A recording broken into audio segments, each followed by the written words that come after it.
Hello there, watching Rajya Sabha TV. This is Verdict 2017, and in the next 30 minutes, I'll be getting you all the news and updates from the election-bound states, starting with the headlines. Election Commission nod to Union Budget on 1st of February, but with riders. Poll body asks Finance Minister to not announce schemes or refer to achievements in polling states. Nomination for the third phase of elections in Uttar Pradesh to begin. Last day of nominations for phase 1 polling on 11th of February. Akhilesh to kickstart SP's campaign from Sultanpur. Centre dispatches 35 tons of petroleum products to Manipur following 82-day blockade, informs Election Commission.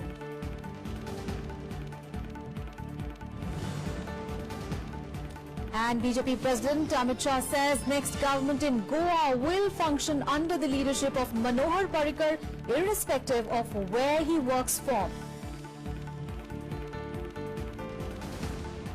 Our top story this afternoon, the Election Commission has given its nod to the centre to present the Union Budget on 1st of February ahead of the Assembly polls. But the poll body said that no schemes related to these poll-bound states can be announced, and that the Finance Minister's speech should not refer to the government's achievements in these states. It also reminded the government of a 2009 advisory which said a vote on account instead of a full-fledged budget is presented ahead of elections as per the convention. It also said in the Finance Minister's speech the government's achievements in respect of the 5 states will not be highlighted in any manner. Remember, polls in Uttar Pradesh, Uttarakhand, Manipur, Punjab and Goa will be held between 4th of February and 11th of March and 8th of March. चुनाव आयोग से ये उम्मीद की जाती है कि वो अपने संवैधानिक जिम्मेदारी पूरा करेंगे किसी तरह से आम बजट में, क्योंकि मोदी सरकार की पहले से आदत रही है किसी तरह से प्रलोभन लोभ देने की मोदी सरकार द्वारा अगर प्रयत्न की जाएगी तो उस पर चुनाव आयोग उचित कार्रवाई करेंगे। साल में जो है वो 12 महीने कहीं कोई न कोई चुनाव होते रहते हैं। बजट जो है किसी एक राज्य का या किसी एक राज्य से रिलेटेड नहीं होता। बजट जो है वो पूरे देश का होता है। इसलिए जो लोग उसको रोकने की बात या जो लोग उसको बढ़ाने की बात कर रहे थे उसमें तर्क नहीं था, तथ्य नहीं था, बल्कि राजनीतिक उसके कारण थे।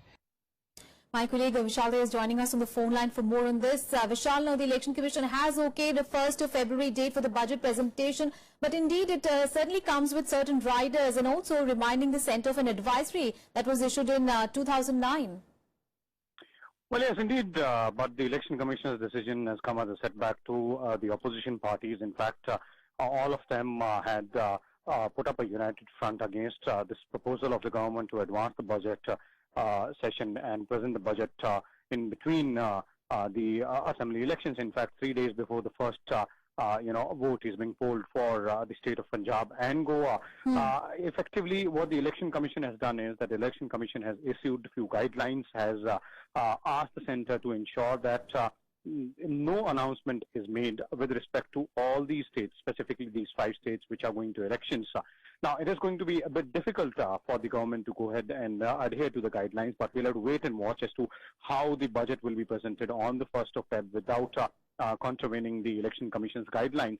Right. In fact, everybody is hoping that once the budget is presented on the 1st of Feb, the opposition parties are likely to go ahead and pick up holes into the budget with respect to the Election Commission guidelines and make it a political issue. But as of now, this is a victory for the government, a political victory, if it might be said, and the government will go ahead and present the union budget on 1st of Feb for the first time. Right. The budget has been preponed. Budget session has been preponed by at least a month.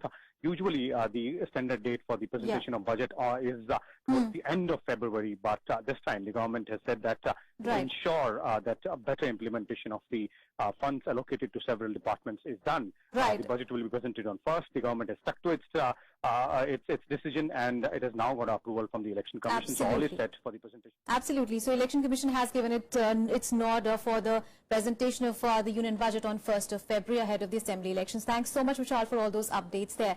Now, news from Uttar Pradesh. Well, filing of nominations for the third phase of polling in Uttar Pradesh will begin today. Well, the process of filing papers will continue till 31st of January, and the last date of withdrawal is 4th of February. Now, 69 assembly seats are spread over 12 districts will go to polls on 19th of February in the third phase, while the polling in the state will be done in 7 phases between 11th of February and 8th of March, and the counting of the ballots will be on 11th of March. Well, today is also the last date of filing of nominations for the first phase of polling, for which the voting will take place on 11th of February. Now, 73 constituencies spread over 18 districts will vote in the first phase.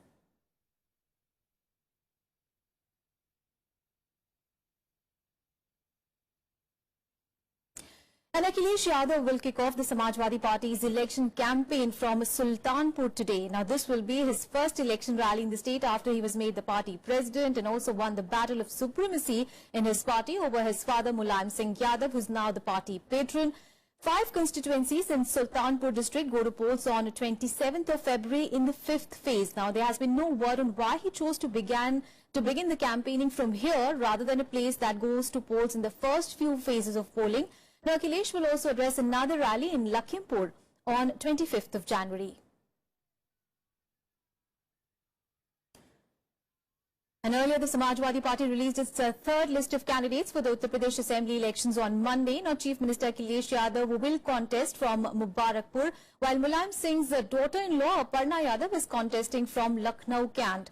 Earlier on Sunday, the party released the list of candidates for 77 seats in UP Assembly election. Well, the Samajwadi Party is contesting assembly polls in alliance with the Indian National Congress. Remember, Congress has agreed on 105 seats, while the SP is fighting on 298 seats. आप लोग गवाह हैं, विगत 5 वर्षों में लाख कोशिश के बाद भी ऐसे कम ऐसे नेता जो नहीं चाहते कि जनता के हित में काम हो या विकास का जो कार्यक्रम है वो लागू हो, जब उन्हें 5 वर्ष में सफलता नहीं मिली, उनकी कोशिश थी कि यहाँ अराजकता का वातावरण व्याप्त हो रहा है। Now joining us on the phone line, Panchanam, 2 quick questions now. Samajwadi Party has released its third list. Now, some interesting contests are likely, especially in Lucknow Cant, where Mulayam Singh Yadav's daughter-in-law Aparna Yadav will be facing BJP's Rita Bahuguna Joshi. Now, this is going to be a very interesting contest, isn't this? Yeah, definitely. This is going to be a very interesting contest because Aparna Yadav, her ticket was declared almost a year ago by the Samajwadi Party. But there was war in Samajwadi Party, and Akhilesh and Aparna Yadav was in the camp of this Mulayam Singh Yadav, and she is known to be opposed to this Akhilesh Yadav camp. So now the contest is going to be very interesting because Rita Bahuguna Joshi, who is sitting MLA from the Congress ticket from that seat, but now she has defected and came to this BJP. So this will be a very interesting contest for a family, as far as concerned of Akhilesh Yadav, for Mulayam Singh Yadav, and also for the BJP. There may be a very hard contest because Aparna Yadav is working in her constituency since long 1 year. She is going there, she is working there, she is meeting the people, and now sitting MLA Rita Bahuguna Joshi is also there. So this may be a very interesting contest in this, particularly in this Lucknow Assembly seat. All right. Thank you so much, Panchanan, for all those details there. Moving on to Goa now. Well, the Congress party on Monday released the party manifesto ahead of the upcoming Goa Assembly elections. Well, the party promised free petrol for youth and wheat at 2 rupees a kilo, rice at 3 rupees a kilo, and sugar at 7 rupees a kilo. Well, the manifesto also promises to provide free water and electricity to poor people without any increase in further taxes. Now, Congress leader Jyotiraditya Scindia released the manifesto. The party has also promised to waive off outstanding mining loans to the extent of 1 truck loan per family. Remember, Goa will go to polls on 4th of February and the counting of votes in the state will be held on 11th of March. हर एक गोवन का manifesto है, हर एक व्यक्ति का manifesto है, हर नौजवान का manifesto है, हर महिला का मैनिफेस्टो है, हर एक व्यक्ति का है। इसमें स्वास्थ्य की सुविधाएं, शिक्षा की सुविधाएं, बेरोजगारी भत्ता दिया जाएगा 5,000 रुपए का, जिसके घर में 1 लाख से कम आमदनी है। तो ये एक संयुक्त मैनिफेस्टो है जिसमें हर व्यक्ति की आशा अभिलाषा शामिल है। This is a manifesto which is dedicated to the youth, to the empowerment of youth, to empowerment of women, to empowerment of the workmen, to empowerment of every Goan. It's something different. We have done it. And staying with Goa, well, BJP President Amit Shah has said that the next government in Goa will function under the leadership of Manohar Parrikar, irrespective of his posting. Now, while addressing a rally in Vasco, Shah said that Parrikar is a big asset to the country and there is a huge demand for Parrikar in Delhi as well as in Goa. He said that a decision on where Parrikar will be decided after the elections. Remember, Goa will go to polls to elect the 40-member House on 4th of February, and speculations on who will be the Chief Minister of the state reached a feverish pitch after Nitin Gadkari, the election in charge of Goa, said that the Chief Ministerial candidate will either be chosen by the elected representatives or a leader could be sent from the centre. Now, this comment was perceived as a reference to Parrikar.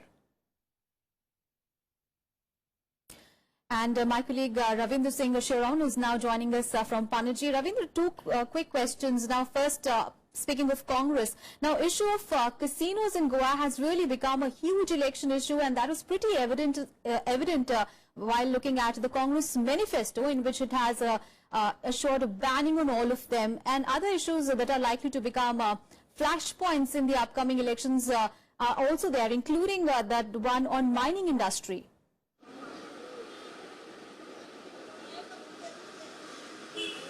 Yeah, that's true, Aishwarya. Yesterday, while releasing the manifesto, the Congress party has made it clear that if it will be voted back to the power, the first priority and the paramount consideration for the Congress party will be to phase out all the casinos. They have to find out the alternative arrangement, how they can fetch more dividends from the different source of income for the Goa's exchequer. Because right now the problem is all the casinos, after the ban on the mining sector has come, the casinos has been operating and they are contributing more than 200 crores of money to the annual in the exchequer of the Goa. Besides this, the casinos are giving a lot of employment also to the youth of Goa here. In fact, when very important fact is that 5,000 of them people are working in the Goa police force, which has been under the Goa government, and casinos has been given more than 10,000 employment to the people on different pay scale here. So this is very tough for any of the party to put them on complete ban, but the alternative arrangement has to be found out, and this is now a very important issue in Goa, so no political party can ignore this. That's very true. The other question, as you have said, regarding the mining sector. Mining sector was giving a lot of dividend to the Goa, but after it has been put an end, the Congress party is saying that the ban has been put by the Manohar Parrikar government. Later this matter reached to the Supreme Court and it is pending in the Supreme Court also. The Congress party is saying if they will be voted back to the power, then they will find out an alternative solution how they can restart the mining so that a lot of employment can be also generated and Goa can get its glory back. Yeah. Also, yesterday, as you have mentioned that Amit Shah, who was addressing a rally in Vasco, the national president, he has also tried to put the controversy which has erupted after the press conference addressed by the election in charge of the BJP in Goa, Nitin Gadkari. It has reached to a feverish pitch when he has said that any political leader can be the Chief Minister of Goa, including the Manohar Parrikar and Parrikar, and even any other of the political person, including any of the MLA can be chosen as the Chief Minister after the election. But yesterday, Amit Shah has categorically said that whoever will be the Chief Minister, but the government will function under the leadership of Manohar Parrikar only. Absolutely. So these are the important issues, because the thing is, Manohar Parrikar is in Goa is very popular, and BJP want to capture his image and want to garner the benefit out of that, so that maximum vote can be received for the candidate. Right. So BJP has suddenly started the buzz on getting Defence Minister back as the Goa Chief Minister. Thank you so much, Ravindra, for all those details there. We'll keep coming back to you. And in Verdict 2017, we'll take a very short break here. We'll be back with more news.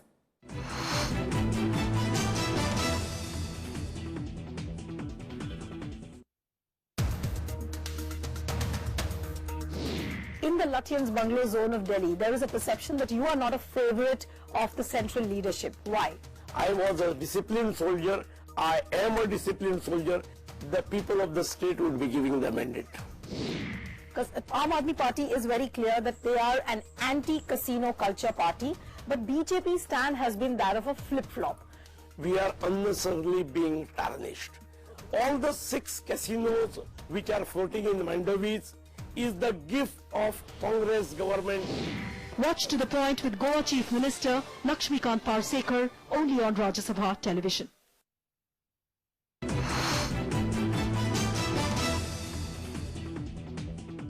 Welcome back. News from Manipur now. Well, a PSU major, Indian Oil Corporation, has airlifted 90,000 litres of diesel to Manipur to mitigate the impact of fuel crisis triggered by the indefinite economic blockade by the United Naga Council. Now, according to officials, 32,000 litres of high-speed diesel in 2 tankers were airlifted from Guwahati's Air Force Station to Imphal in the first sortie last evening. Now, 2 more sorties were conducted today, and 64,000 litres were airlifted to Manipur. Well, the Indian Air Force deployed 1 C-17 cargo aircraft on the request of Ministry of Petroleum and Natural Gas.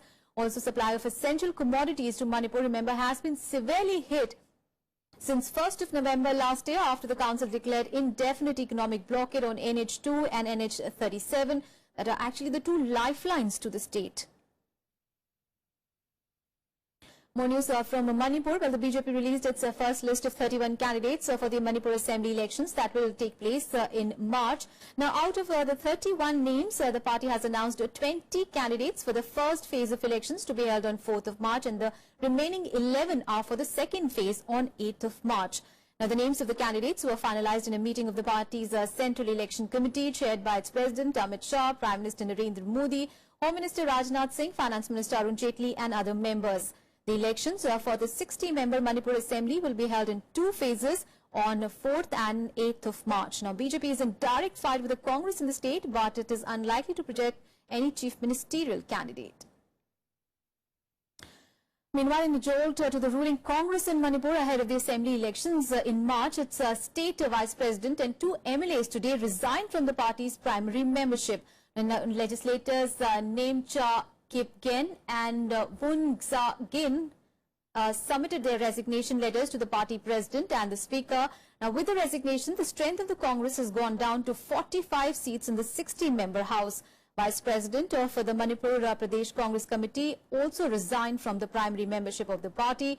Now, incidentally, the state's move to carve out 7 new districts has triggered protests by the Manipur's apex Naga organization, United Naga Council. Last year, 3 veteran Congress heavyweights in Bireen Y. Arabot and Francis Nakjopka had also resigned and joined the BJP.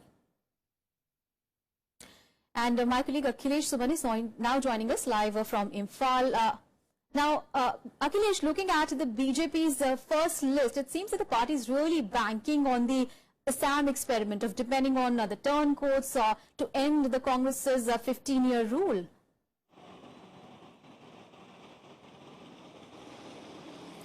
Yeah, you're right, Aswarya. It happens before every election, not only in Manipur, but everywhere in the country. When the state elections are there, there are many leaders who think that they are marginalized, they join other parties. So it happened in Manipur also. Some BJP, some Congress disgruntled members have joined, and even BJP members have joined earlier in the Congress. Yes. So it is very usual practice. But seeing the polarization that is coming in the state of Manipur, Naga versus others, this polarization is working in the mind of even leaders, and this might be the one of the provocations that some leaders are changing their stance. But see, Congress has thrown a trump card in the whole state of Manipur because it was a long demanded thing for last 40 years that districts should be made, more districts should be made so that administrative convenience can be established. So this is the logic given by the Congress, and other communities also are liking this division of states. But given the fact that Nagas has blocked the road, the BJP as the receiving end. people are thinking in Manipur that since United Naga Council is in alliance with the NSC and IM, and NSC and IM is in talk with the center, center must take some steps so that the blockade is removed. But till now, central has not been successful. But what I am getting from the sources in BJP and also in the central government, that there will be a tripartite talk after 26th of January in Delhi, where United Naga Council, state government and center will join together to see any solution. But if no solution comes, the center may take some stand actions because BJP doesn't want to see with particular community, that is Naga. And it is hampering the prospect of BJP that has come with a big bang. But after the blockade, BJP is feeling that the communities, other communities might desert the BJP support. All right. So this is the latest that we are getting from Manipur, that the next round of tripartite talks between the MHA, Centre, the state and the UN say that the United Naga Council will probably take place after 26th of January. Thank you so much, Akhilesh, for all those updates from Manipur. Now, Home Minister Rajnath Singh will campaign for BJP candidates in Punjab from today. During his two-day campaign visit, Rajnath Singh will campaign in Abohar, Fazilka, Firozpur, Pathankot, Mukerin and Rajpura Assembly constituencies. Now, single-phase assembly elections in Punjab will be held on 4th of February, where the incumbent BJP SAD alliance is looking to get a third straight term. A total of 1,146 candidates are in the fray for Punjab Assembly polls, which is set to witness a three-cornered contest between SAD BJP combined, Congress and the new entrant Aam Aadmi Party.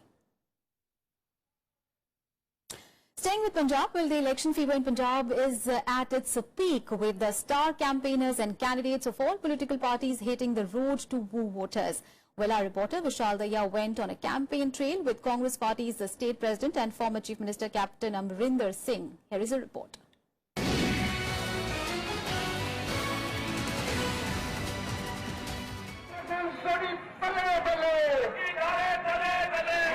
Barely 2 weeks away from polls, Captain Amrinder Singh has his hands full, crisscrossing the state, addressing public rallies.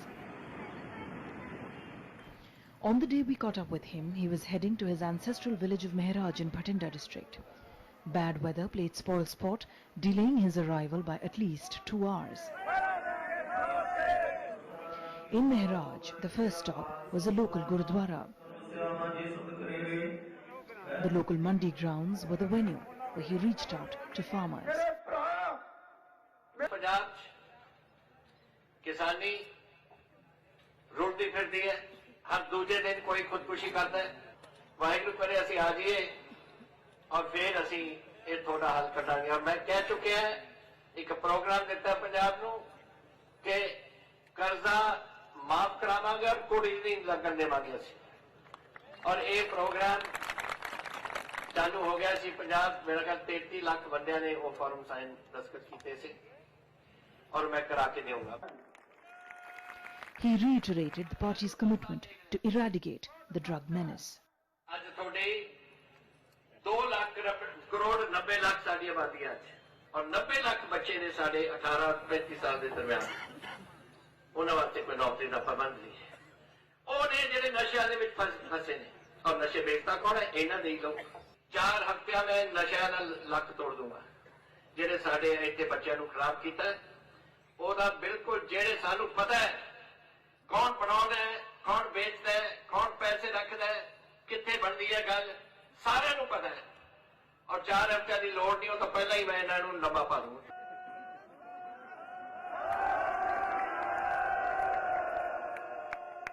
Being a crafty politician, Captain Amrinder Singh has tried to hit several birds with the same stone by announcing his willingness to contest against Prakash Singh Badal from Lambi, an effort to put himself in a pole position against Badals in the electoral battle for Punjab. Singh projected it as a direct fight with the Badals. 2 बार 2 जगह तो भरना चाहता है। एक तो पटियाला कि मैं अपनी सियासी जिंदगी होते शुरू की थी, 47 साल हो गए ने उसमें। तो मैं क्या होया कि मैं अकेला जंग लड़ रहे, ये तो बाद हुण नवी पीढ़ी ने आना है। एक मैं अपने हाई कमांड नूं कहा है कि मेरा जी करता है कि बाबे नूं मैं निपटा। जेड़ा परिवार 6-5 बार मुख्यमंत्री बन चुके हुए और इन्नी बुरी हालत बनाती साडे सूबे दी, इन्हां नूं एक सबक सिखाना चाहिए। He challenged Arvind Kejriwal to contest from Lambi against him and Prakash Singh Badal. लेकिन अगर तेरे हिम्मत है भाई, वो मुख्यमंत्री है, मैं साबका मुख्यमंत्री है, तू मुख्यमंत्री, तू भी आ जा। ये लगे हुए कोशिश कि उसकी पार्टी जिते, फिर जब जित जाऊगी फिर ये मुख्यमंत्री पंजाब का बनना चाहूगा और उस तो बाद फिर 6 महीने कानून दसती है कि 6 महीने में तुम अपनी इलेक्शन लड़ सकते हो। ये पिछले दरवाजे विच आना चाहता है, बंदा बन के छाती ताड़ के सामने नहीं आना चाहता। आप पंजाब की परंपरा नहीं है, साडी परंपरा है सामना सामना टाकरा करना। Captain Amarinder Singh dismissed the AAP's chances in the elections. I don't believe it is a potent force, but you can't only talk about the Akalis when there's a third force in the field. So you have to talk about both of them. And I say that they are as bad, if not worse, than the Akalis, because it's an anarchist party. It's a party with no experience. It's a party who never has any, doesn't have anybody who's ever been in government. You will make a total mess of the state. The next campaign spot is a grain market in Talwaro Sabo. The crowd is waiting patiently. Here, Amarinder Singh reaches out to the youth, promising jobs.